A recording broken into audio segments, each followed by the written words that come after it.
കാശിയിൽ പോയിട്ടുണ്ടോ? കാശിയിൽ പോയിട്ടില്ല. കാശിക്ക് പകരം പിന്നെ കേൾക്കാതെ കാശിക്ക് പകരം കാശിക്ക് പോകാൻ പറ്റാത്തവർക്ക് കേരളത്തിലെ ഒരു ക്ഷേത്രം സന്ദർശിച്ചു കഴിഞ്ഞാൽ കാശി വിശ്വനാഥനെ സന്ദർശിച്ച പോലെ കാശി പോയി അതേ അനുഭവമാണെന്നാണ് പറയാറ്. അറിയാമോ? പിന്നെ അതായത് കൽപ്പാത്തി അഗ്രഹാര തെരുവുകൾ കൊണ്ട് സമ്പന്നമായ നമ്മുടെ കൽപ്പാത്തി വിശ്വനാഥ ക്ഷേത്രം. കാശിയിൽ പാതി കൽപ്പാത്തിയിൽ പാതി. കാശിയിൽ പാതി കൽപ്പാത്തി എന്നാണ്. എന്തായാലും കൽപ്പാത്തി ശിവക്ഷേത്രത്തിൽ നിന്ന് അരുണാലത്തൂർ ചേരുന്നുണ്ട്. അരുണാലത്തൂർ നമസ്തേ. ഞങ്ങളിങ്ങ് തെക്കേയറ്റത്തെ ശിവസന്നിധിയിലാണ്. ചെങ്കൽ മഹേശ്വരം ശിവപാർവതി ക്ഷേത്ര സന്നിധിയിൽ നിന്നാണ് അശ്വതിയും ഞാനും പ്രേക്ഷകർക്കായിട്ട് പുത്തൻപുലരി അവതരിപ്പിക്കുന്നത്. അരുണാലത്തൂർ, എന്താണ് ഈ കാശിയിൽ പാതി കൽപ്പാത്തിയിൽ നിന്നുള്ള ശിവരാത്രി വിശേഷങ്ങൾ?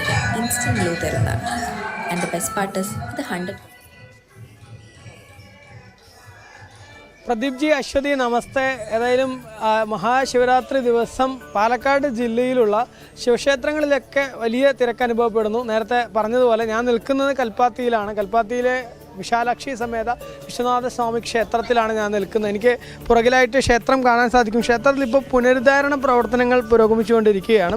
അതുകൊണ്ട് തന്നെ ഇപ്പോൾ പ്രതിഷ്ഠകളൊക്കെ ബാലാലയങ്ങളായിട്ട് അവിടെ പ്രതിഷ്ഠിച്ചിരിക്കുകയാണ്. അതുകൊണ്ട് തന്നെ ഇത്തരത്തിൽ എല്ലാ വർഷങ്ങളിലും ഉണ്ടാകുന്ന തരത്തിലുള്ള വലിയ പൂജകളും മറ്റും ഇത്തവണ ഇല്ല എന്നുള്ളതാണ്. പക്ഷേ എങ്കിലും വലിയ തിരക്ക് ഇപ്പോൾ അനുഭവപ്പെടുന്നു എന്നുള്ളതാണ് നമുക്ക് ഇവിടെ നിന്ന് കാണാൻ സാധിക്കുന്നത്. വിശ്വാസികൾ ഈ ശിവരാത്രി ദിനത്തിൽ അതിരാവിലെ എഴുന്നേറ്റ് കഴിഞ്ഞ ദിവസം തന്നെ ശിവരാത്രി വ്രതം ആരംഭിച്ചിട്ടുള്ള ഭക്തർ ഇവിടെ എത്തി രാവിലെ തന്നെ ദർശനം നടത്തുന്നതിന് വേണ്ടി എത്തുന്ന ഭക്തരുടെ ഒരു തിരക്കാണ് നമുക്കിവിടെ അനുഭവപ്പെടുന്നത്. ഏതായാലും നേരത്തെ പറഞ്ഞതുപോലെ തന്നെ ഈ വിശാലാക്ഷി സമേത വിശ്വനാഥ സ്വാമി ക്ഷേത്രത്തെ സംബന്ധിച്ചിടത്തോളം ആയിരക്കണക്കിന് വർഷങ്ങളുടെ പഴക്കമുള്ള ക്ഷേത്രമാണ്. അതുകൊണ്ട് തന്നെ ഈ ക്ഷേത്രത്തിൽ ദർശനം നടത്തുന്നത്, കാശിയിൽ ദർശനം നടത്തുന്നതിന് സമാനമായിട്ടുള്ള ആ ഒരു പുണ്യം ലഭിക്കും എന്നുള്ളതാണ് വിശ്വാസികൾ വിശ്വസിക്കുന്നത്.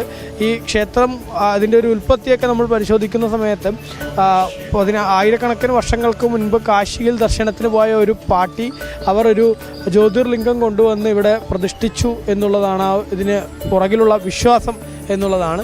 ഏതായാലും നമുക്ക് ഇവിടെ സംഘാടകരായിട്ടുള്ള ആളുകൾ നമ്മോടൊപ്പം ചേരുന്നുണ്ട്. എങ്ങനെയുണ്ട് ഈ ഒരു ശിവരാത്രി ദിവസം? അതിരാവിലെ തന്നെ നല്ല തിരക്കുണ്ട്. എല്ലാ വർഷത്തെ പോലെ സാധാരണ ഓരോ വർഷവും തിരക്ക് കൂടിക്കൊണ്ടിരിക്കുകയാണ്. പക്ഷേ ഈ വർഷം നമുക്ക് ഈ ക്ഷേത്രത്തിൻ്റെ കുംഭാഭിഷേകത്തിനെ അനുബന്ധിച്ച് നടക്കുന്ന പുനരുദ്ധാരണ പ്രവൃത്തികൾ നടക്കുന്നതുകൊണ്ട് ഡിസംബർ 8-ാം തീയതി ഞങ്ങളെ ഈ എല്ലാ ഭഗവാന്മാരെയും ഈ ബാലാലയത്തിലേക്ക് മാറ്റിയിരിക്കുകയാണ്. ബാലാലയത്തിൽ എന്ന് പറഞ്ഞു കഴിഞ്ഞാൽ വളരെ ലിമിറ്റേഷൻ ഉണ്ട്. എല്ലാ പൂജകൾക്കും ഒരു ലിമിറ്റ് ഉണ്ട്. അപ്പോൾ ബാലാലയത്തിൽ വന്ന് ഞങ്ങൾ ഏകദേശം ഏപ്രിൽ 30-നുള്ളിൽ അല്ലെങ്കിൽ മെയ് ഫസ്റ്റ് വീക്ക്, അതായത് നമ്മൾ ഡേറ്റ് തീരുമാനിച്ചിരിക്കുന്നത് മെയ് 21 തൊട്ട് 25 വരെയാണ് കുംഭാഭിഷേകം ഡേറ്റ് തീരുമാനിച്ചിരിക്കുന്നത്. അപ്പോൾ അതുവരെ ഞങ്ങളുടെ വർക്ക് നടക്കുന്നതുകൊണ്ട് ബാലാലയത്തിലാണ് ദൈവത്തിൻ്റെ പ്രതിഷ്ഠകളിരിക്കുന്നത്. അപ്പോൾ ഇവിടെ ഈ വർഷം നടക്കുന്ന ശിവരാത്രിക്ക് കുറേ കാര്യങ്ങൾ നമുക്ക് ചെയ്യാൻ പറ്റില്ല. അർദ്ധരാമ പൂജകൾ, അഭിഷേകത്തിന്, ഇതിനൊക്കെ കുറേ ലിമിറ്റേഷൻ ഉണ്ട്. പക്ഷേ ഭക്തജനങ്ങൾ വന്നു കഴിഞ്ഞാൽ അവർക്ക് പ്രാർത്ഥിക്കാനും തൊഴുകാനുള്ള സൗകര്യങ്ങളും അർച്ചനകൾ നടത്താനുള്ള സൗകര്യങ്ങളും ഞങ്ങൾ ചെയ്യുന്നുണ്ട്. അപ്പോൾ ഇത്രയും കാര്യങ്ങളാണ് ഈ ശിവരാത്രിക്ക് ഇവിടെ നടക്കാൻ പോകുന്നത്. തിരക്ക് തീർച്ചയായിട്ടും നല്ല തിരക്കുണ്ടാവും. നല്ല തിരക്ക് പ്രതീക്ഷിക്കുന്നുമുണ്ട്. എല്ലാ വർഷവും ഇപ്പോൾ ഓരോ വർഷവും കൂടിക്കൊണ്ടിരിക്കുകയാണ്. പിന്നെ നടക്കുന്ന ഒരു ചടങ്ങെന്ന് പറഞ്ഞാൽ നമ്മുടെ കൽപ്പാത്തിയുടെ തീരത്തിലേക്ക്, അതായത് കല്ലേക്കുളങ്ങര ശിവക്ഷേത്രത്തിൽ നിന്നും എല്ലാ വർഷവും അവിടുന്ന് ഒരു ആറാട്ട് എഴുന്നള്ളത്ത് വന്ന് ഇവിടെ ആറാട്ടിന് ഞങ്ങൾ അതിനുള്ള സൗകര്യങ്ങൾ ചെയ്ത് ആറാട്ട് നടത്താറുണ്ട്. അത് 8:30-ക്ക് ആരംഭിക്കും. എന്നിട്ട് അത് ഏകദേശം 1 മണിക്കൂറിൽ തിരിച്ചു പോകും. അത് ഈ ഞങ്ങളും കുറേ ദർശനത്തിന് എത്ര പേര് വരുന്നുണ്ട് അത്രയും സമയം ഏകദേശം ഒരു 10-11 മണി വരെയൊക്കെ നട തുറന്ന് വെച്ചിരിക്കും. വൈകുന്നേരം വീണ്ടും 5 മണിക്ക് ആരംഭിക്കും. രാത്രിയുള്ള കുറേ പൂജകൾ നമ്മൾ ഒഴിവാക്കിയിട്ടുണ്ട്. കാരണം ബാലാലയത്തിലിരിക്കുമ്പോൾ കൂടുതൽ പൂജകൾ നടത്താൻ സാധിക്കില്ല എന്നാണ് അവർ പറയുന്നത്. അതുകൊണ്ട് ഈ വർഷം അതിനൊരു ലിമിറ്റേഷൻ ഉണ്ട്. അപ്പോൾ ക്ഷേത്രത്തിൻ്റെ ഒരു ഐതിഹ്യം എന്താണ്? അതായത് കാശിയിൽ പാതി കൽപ്പാത്തി എന്നൊരു ചൊല്ല് തന്നെ ഉണ്ടല്ലോ. ഉണ്ട്, തീർച്ചയായിട്ടും. കാശിയിൽ പാതി കൽപ്പാത്തി, ദക്ഷിണ കാശി, അങ്ങനെ എല്ലാ പേരിലും അറിയപ്പെടുന്നത്. കാരണം ഇവിടെ കാശിയിലെ എല്ലാ രീതിയിലുള്ള സിസ്റ്റംസും നടക്കുന്നുണ്ട്. അതായത് ബലിതർപ്പണം ഇതെല്ലാം നടക്കുന്നതുകൊണ്ടും പിന്നെ വിശാലാക്ഷി സമേത വിശ്വനാഥസ്വാമി ഇരിക്കുന്നതുകൊണ്ടും ആ ഒരു കാശിയിൽ പാതി കൽപ്പാത്തി എന്നായത്. അതായത് ഏകദേശം 600 വർഷങ്ങൾക്ക് മുമ്പാണെന്ന് പറയുന്നത് ഒരു ബ്രാഹ്മണ സ്ത്രീ ഒരു ബാണലിംഗം കൊണ്ടുവന്ന് ഇവിടെ അന്ന് രാജഭരണമായിരുന്നു. രാജാവിനോട് അഭ്യർത്ഥിച്ചു, ഈ ക്ഷേത്രത്തിൻ്റെ തീരത്ത്, അതായത് കാശിയിൽ ഗംഗയുണ്ട്, ഇവിടെ കൽപ്പാത്തിയുണ്ട്, ഈ ക്ഷേത്ര തീരത്ത് നമുക്ക് ശിവനെ പ്രതിഷ്ഠിക്കാനുള്ള സൗകര്യം ചെയ്തു തരണമെന്ന് പറഞ്ഞപ്പോൾ അന്ന് പാലക്കാട് രാജാവ് ഏറ്റവും ഇഷ്ടപ്പെട്ട ഒരു വലിയ കോണിക്കിനടത്തിലെ ഇട്ടിക്കൊമ്പിയച്ച് എന്ന് പറയുന്ന വ്യക്തി, അവരും രാജകുടുംബമാണ്, ഇവർ നല്ല കൂട്ടുകാരായിരുന്നു. അപ്പോൾ അദ്ദേഹത്തോട് പറഞ്ഞു, നമ്മൾ വിശ്വാസത കൊണ്ട് അങ്ങനെ ചെയ്താൽ വളരെ ഭംഗിയാകുന്നുള്ള ഒരു ഇതിൽ ഇട്ടിക്കൊമ്പച്ചനോട് പറഞ്ഞു ഇങ്ങനെ ക്ഷേത്രം പണിഞ്ഞു കൊടുക്കണം എന്ന് പറഞ്ഞു. ഏകദേശം ഒരു വർഷത്തിനുള്ളിൽ 2025 ക്ഷേത്രത്തിൻ്റെ പണി തീർത്തു. ക്ഷേത്രം മാത്രം പോരാ, അന്ന് കാലത്ത് ഈ ഭക്തജനങ്ങളൊക്കെ അധികം വരാൻ ചാൻസ് കുറവാണ്, പിന്നെ സംഭാവനകൾ അങ്ങനെയൊന്നും ഇല്ലായിരുന്നു. അപ്പോൾ ഈ ക്ഷേത്രം നടത്തുന്നതിന് വേണ്ടി 4000 ഏക്കർ ഭൂമി രാജാവ് ഈ ക്ഷേത്രത്തിന് കൊടുക്കുകയുണ്ടായി. അങ്ങനെയാണ് ഈ ക്ഷേത്രം തുടർന്നുകൊണ്ടിരുന്നത്. പിന്നെ കൃഷിഭൂമികളൊക്കെ കുറേ നഷ്ടപ്പെട്ടെങ്കിൽ ഇപ്പോൾ വളരെ ജനങ്ങളുടെ നല്ല ഒരു സഹായം, നല്ലോണം ഡൊണേഷൻ ചെയ്യുന്നുണ്ട്, ഒരുപാട് പൂജകൾ ചെയ്യുന്നുണ്ട്. അങ്ങനെ ഡെവലപ്പായി ഇപ്പോൾ ഈ നില വരെ എത്തിയിട്ടുണ്ട്. കുംഭാഭിഷേകങ്ങൾ എല്ലാ 12 വർഷം കൂടുമ്പോൾ നടത്താറുണ്ട്. പക്ഷേ കോവിഡിൻ്റെ പ്രശ്നം കാരണം നമുക്ക് 12ാമത്തെ വർഷം നടത്താൻ പറ്റിയില്ല, ചെറിയൊരു പ്രശ്നം ഉണ്ടായിരുന്നു. അപ്പോൾ അത് കഴിഞ്ഞ് പെട്ടെന്ന് ഞങ്ങൾ ഈ തേരൊക്കെ കഴിഞ്ഞിട്ടാണ് ഇപ്പോൾ 2 കൊല്ലമായിട്ട് ശ്രമിച്ചുകൊണ്ടിരിക്കുന്നു. അങ്ങനെ 2026 മെയ് 25 ഞങ്ങൾക്ക് കുംഭാഭിഷേകം ചെയ്യാനുള്ള എല്ലാ സൗകര്യവും ജനങ്ങളിൽ നിന്നും എല്ലാ രീതിയിലും ഇവിടുത്തെ സപ്പോർട്ടും നല്ലൊരു കമ്മിറ്റിയും രൂപീകരിച്ച് നമുക്ക് നടത്താൻ പറ്റി.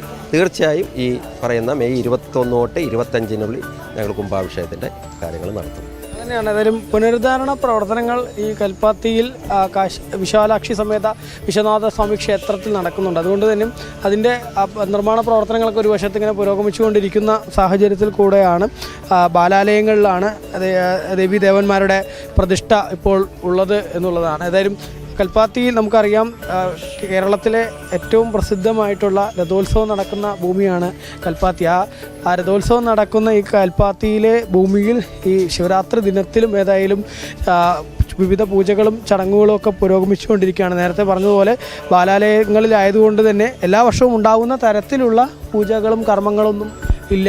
അതേസമയം അർച്ചനയും അതുപോലെ തന്നെ വിശ്വാസികൾക്ക് ഈ ഒരു ദിനത്തിൽ ദേവീദേവന്മാരുടെ അനുഗ്രഹം നേടുന്നതിന് വേണ്ടിയുള്ള എല്ലാ തരത്തിലുള്ള ചടങ്ങുകളും ഉണ്ട് എന്നുള്ളതാണ്. മാത്രമല്ല കല്ലേക്കുളങ്ങരയിലെ ശിവക്ഷേത്രത്തിൽ നിന്നുള്ള ആറാട്ട് 8:30 തന്നെ ഇവിടേക്ക് എത്തിച്ചേരും എന്നുള്ളതാണ് സംഘാടകർ അറിയിക്കുന്നത്.